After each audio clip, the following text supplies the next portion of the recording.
Welcome to another episode of our show where I get to interview some incredible people from around the planet.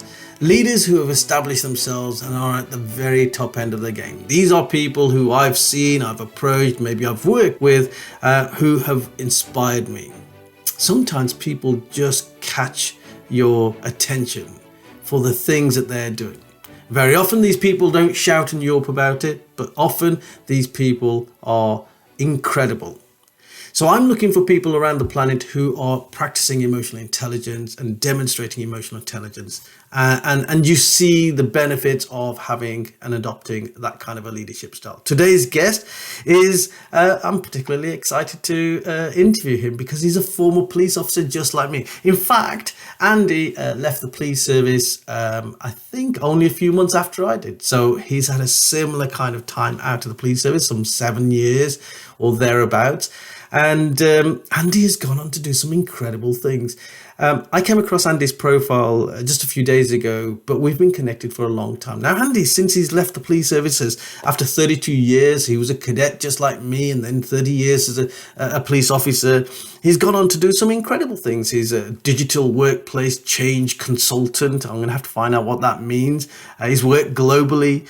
He's a founder of a podcast, a Blue Levers podcast, which I'm excited to say I'm going to be a part of soon. And he's a drummer in a band. You know, that's pretty rock and roll, isn't it? Pretty cool. And of course, he's a property entrepreneur as well. I'm sort of exhausted. I'm going to pass over to Andy. Andy Labrum, thank you so much for being on the podcast. Kul, thank you so much. I'm exhausted listening to it. It's and my wife will tell you that she's exhausted as well with everything that goes on. But I'm truly honoured to be here. Thank you so much. You're doing incredible things, Kul. And likewise, I've been following you for a long, long time. And really so impressed with your post-policing career as well, and everything you've done and what you're doing now with Ignite Your Inner Potential as well, and TV series. You've got so much going on. Really, really honoured to be here. Thank you. Andy, thank you so much for saying all those lovely things. I think it's sort of, there's an old phrase, and it takes one to know one type of thing, you know. I'm equally inspired by everything that you're doing, but you made a comment there about your wife is exhausted. I think my wife would say the same thing. I guess you're a bit like me. You get excited about little things, and then you pursue these ideas and these dreams, and some work and some don't, but it's the journey that's quite exciting, isn't it? It really is. Yeah, very much so. And it's having the freedom to do those as well, I think, Kul. It's the, within our careers, as you'll very well remember, we were stifled a little bit in terms of our creativity, I think, and what we could do outside of law enforcement. And understandably so, it's very governed and strict. And, I always thought, with years and years before I left policing, I always thought, I wonder what I can do outside, and I wonder how far I can go. And, having that freedom to just run with things is really exciting, and it's a real privilege. We had a short conversation yesterday, didn't we? We're talking about leadership, which is, of course, what this podcast is all about. And leadership also starts from leading oneself. I always say, first rule of emotional intelligence is to become incredibly self-aware.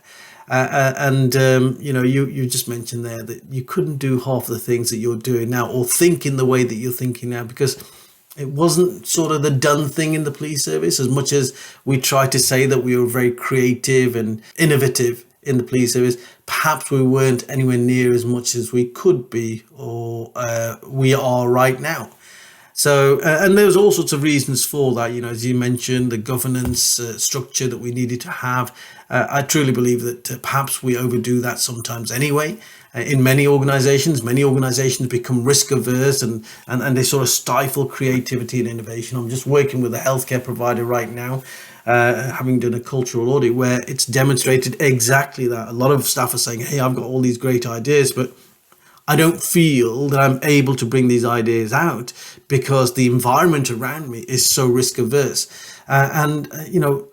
Would you say that was your experience in the police service as well? Yeah, very much so. I think there is a real culture of amazing decision makers. There's some great decision makers. There's some others who aren't quite so good. But I do think that being a little bit risk averse the main concern is that people come in the next morning based on decisions that you've made and look back with 2020 hindsight and, can pick it to pieces. And that creates a culture of fear.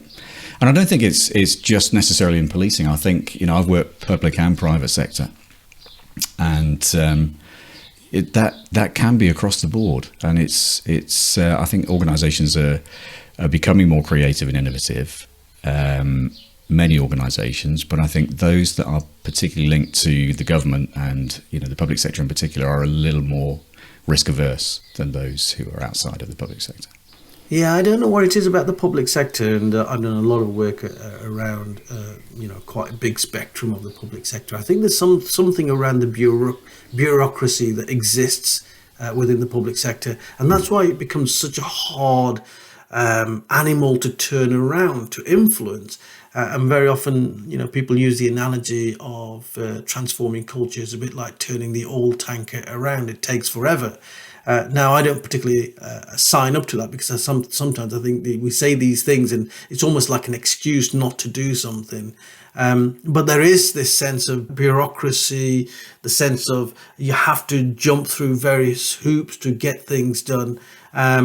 And that exists not just in the police service, as you quite rightly say. I think it's a norm within public sector, and it's probably something from bygone days, really, and it still exists in the here and now. So you left the police service like I did. I remember I left the police service, and my first day as a non-police officer, bearing in mind I joined when I was 16, just like you did. So man and boy, that's all I'd ever done. My first day as a mister was 1st of January 2015. When was yours, by the way? Mine was I retired on the 30th of April, so it's 1st of May 2015. So 1st of May, literally just like a few months after me. What were your first thoughts? I'd been excited about it. I was really excited about the future. But as I approached retirement from the police after 30 years, a few years before, I really started getting a little bit anxious about it. I ended up with significant alopecia. Actually, my hair was falling out in lumps. Wow. It was the fear of the unknown. It was, I have no idea. This is all I've ever known. I have no idea what to do next. And you wouldn't believe it now, looking at the hair I've got now. But it was. I literally had to take it to the bone, and that was, it came as a real shock. And it was genuinely that fear of the unknown. It was the pressure building. I have no idea with a few years to go what it is that I'm going to do and how I can push on. But like I said earlier, I felt that there was something in me that could push and see how far I could go. That's incredible. So had you got no plans for what you were going to do? Well, probably similar to yourself, Kul. I think you have a few ideas, and you have an idea on what you'd like to do of sorts, but you have no real idea on how your skills and experience that you've picked up with it. I wasn't in a senior role like you, but I was in an operational frontline supervisory role, and how that could transfer across into another organisation, and the skills and experience that you've got. They are very frontline, operational based, or with that strategic level from your side of things. And I was really concerned. I'm deeply concerned about how I could actually show that I had the right skills and experience to map across into another organisation outside of policing. That is so common that I hear this an awful lot, and I experienced very similar feelings myself, despite the fact that I'd gone away over the 10 years before I retired. I'd gone away and I'd got coaching skills, and I'd been reading books, I'd been to conferences, I'd equipped myself and prepared myself for leaving. But in that last 2 years maybe, I really began to doubt myself. And I'll be honest with you, that self-doubt still creeps in every now and then, what people call imposter syndrome. And I know that you also were saying that you still suffer with imposter syndrome now. Yeah, hugely. It's and it is something I have to keep a grip of. If I get called into a meeting with people senior to me, the first thing I think is, what have I done? What ball have I dropped? It's those sort of, and it is, I do feel very, very fortunate. As I said, I was very operational. I was a firearms sergeant, I was operational bronze, all of these sort of things. Incredible roles. All of the best roles within policing from an operational perspective, I was really fortunate to have. I have to say, some of my best times were as a silver commander and a gold commander for critical incidents, was working with the likes of the public order officers and the firearms officers, highly professional officers. And I very often have thought, in the current role that I perform now, what would it be like if I had some of my former firearms officers who are highly disciplined and really focused, and how they would help me to move forward in the work that I do right now. I think that skill set, we don't understand and appreciate how incredibly powerful and important a skill set that is. Absolutely, and that's exactly the reason why I set up Blue Light Leavers, Cole, because more and more people were hearing that I did okay outside of policing. I moved to project management, then into business change, and I think the beauty of what we've been allowed to do is almost reinventing yourself as well. So I did courses exactly the same as you, and seminars, and requalified or qualified in certain things, within project management and business change. Really invested in myself as well. I know you've done the same thing, and I think that's really important. But you're right. I think it's understanding that skill set and the leadership skills in particular that you've picked up from the type of incidents that you've dealt with, whether it's completely frontline as a PCDC, whatever it might be, but you still pick up these skills and these, hopefully that emotional intelligence, the ability to really manage your own emotions and to understand the emotions of others. And my sort of key skill, is the relationship building side of that emotional intelligence. I moved into business change. I've worked alongside some amazing organizations. I've had some incredible roles, and I think that's also why the imposter syndrome pops in, because you can't quite believe how things have progressed. And within 7 years, in fact within 5 or 6 years, I was working with a global fashion retailer as platform lead for their modern workplace technology. I mean, my background is frontline operational. I'm former support group, I'm former dogs, I'm former firearms, public order. I'm very frontline operational. And then within 6-7 years, I'm now working with an amazing consultancy that's doing an Oracle rollout for an organization. And I look back and I can't quite believe how far I've gone. And like you said earlier, I play in a band. I didn't pick up drumsticks until I was 48. And, I've been playing in a band for a few years. That's incredible. We play weddings, parties. We had a gig at the weekend. We've got another gig coming up this weekend. And it's, I just feel incredibly fortunate to have the ability is the wrong word, to have the opportunity, I should say, to be able to reinvent myself and actually use those skills that I've picked up in another sector and another organization and really push those and drive those within other opportunities. We bought a rehearsal studios in our local town, completely systemized and processed that, so everything is done remotely. Even the lighting and the doors and everything is all done remotely. It's just the ability to be creative, innovative, and use these. All I'd ever done was policing. Literally all I'd worked at Tesco's for a short time, and other than that was policing. And so it's the ability to recognize the skills and experience that you've got from a previous sector or previous roles and think, how can I actually utilize these really effectively and just run riot with them, basically, just have some fun and see what happens. And it might not always work, but so far, touch wood, things have gone incredibly well. I feel incredibly lucky and very, very grateful for what's happened post-policing. I tell you what, Andy, I've literally got tingles on the back of my neck listening to you, because I could be talking about me and my emotions in my journey, post-policing. Just listening to you, the difference is the incredible things that you've done, picking up drumsticks at the age of 48 and now playing in bands and being paid for that, and having your own recording studios and working with global organizations and working in a position where you are consulting, where you are advising and guiding and moving an organization forward.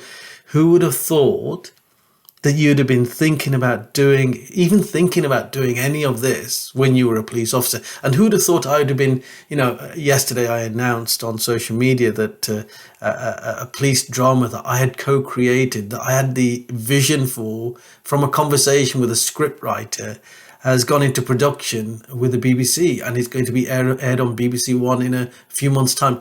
Who'd have thought that we'd be doing these kind of things? And I think there's aside from the emotional intelligence, and I do want to come on to that, but there's another message in here around self-leadership. For anybody in any organization doing anything, thinking about leaving and having this heavy weight of imposter syndrome on your shoulder right now, it's to say to you, it doesn't matter how old you are, doesn't matter what you've done, know that there is something on the other side of the door, and that you don't become irrelevant and you don't become invisible just because you leave one organization that you might have spent your entire adult life in, like you and I did. You can still have a life outside of that and beyond that. Completely. And I genuinely believe, Andy, this is what keeps me young. This desire to constantly move forward keeps me young, keeps me healthy. And I see so many cops, and you will probably have seen the same. I see so many police officers who retire at the age, roughly at the age that we retired at, 48 and a half, 50.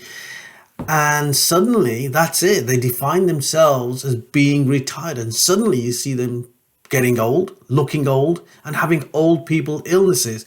And I've seen senior people in the police service who had a position and a status and a recognition in the police service suddenly becoming Miss or Mrs. outside of the police service and becoming invisible.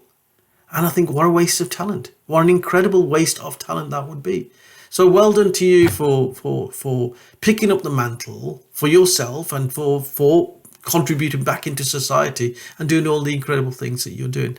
Now, one of the things that I think is very, very important, we talked about the imposter syndrome there.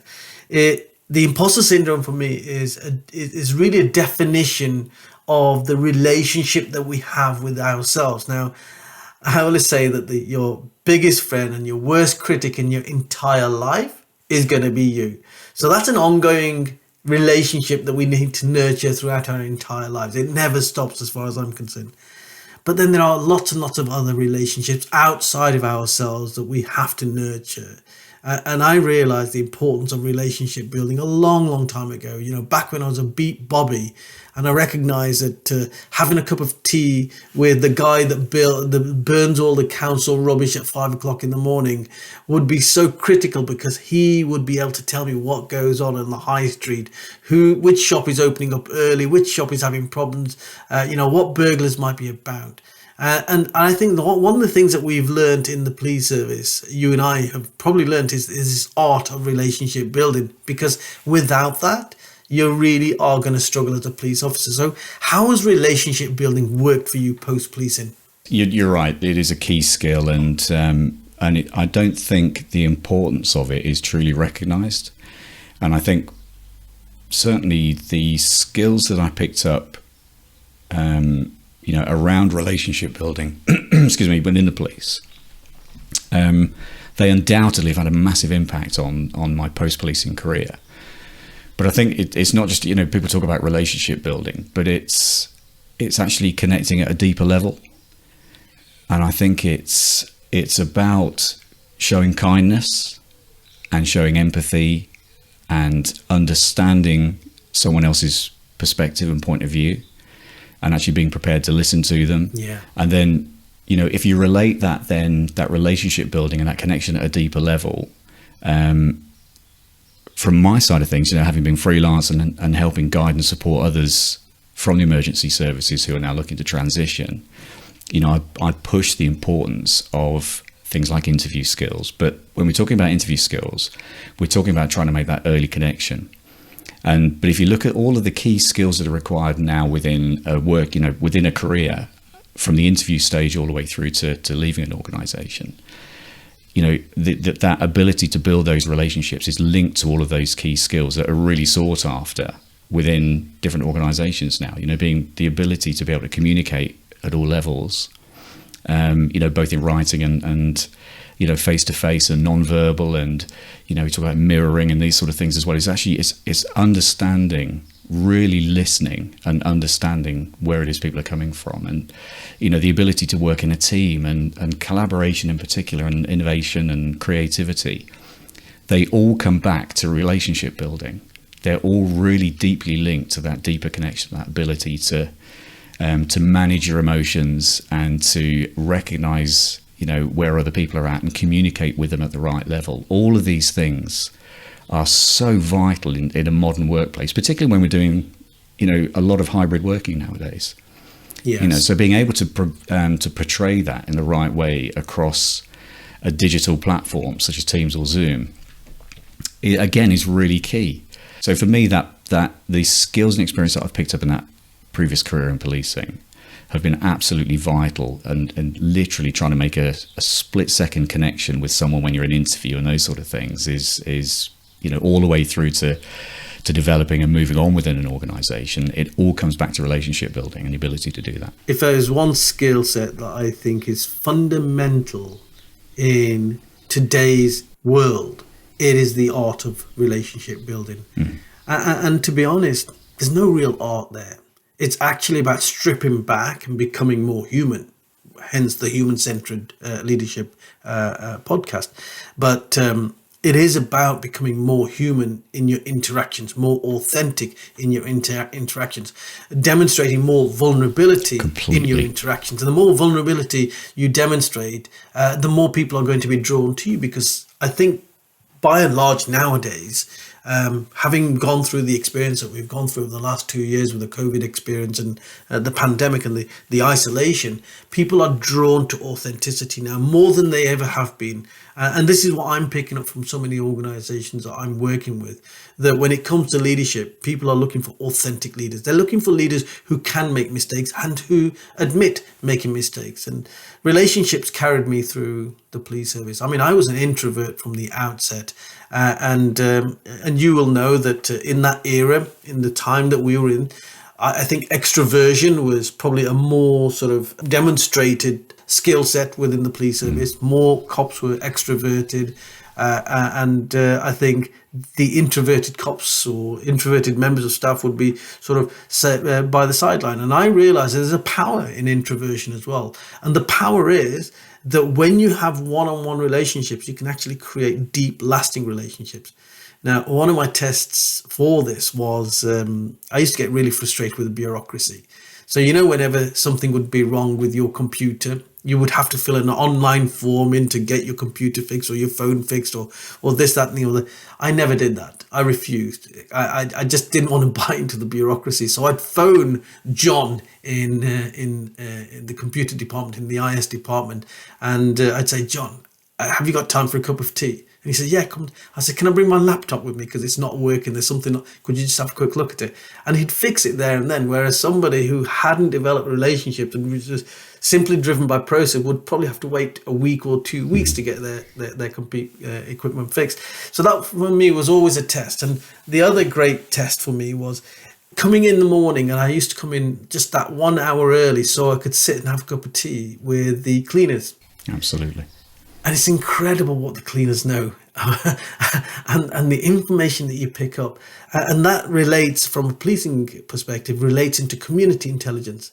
The more you engage with members of the community, the more intelligence you're going to pick up about the community, which enables you to be a better police officer. So this is a skill set that I picked up in policing, and now I use that outside of policing.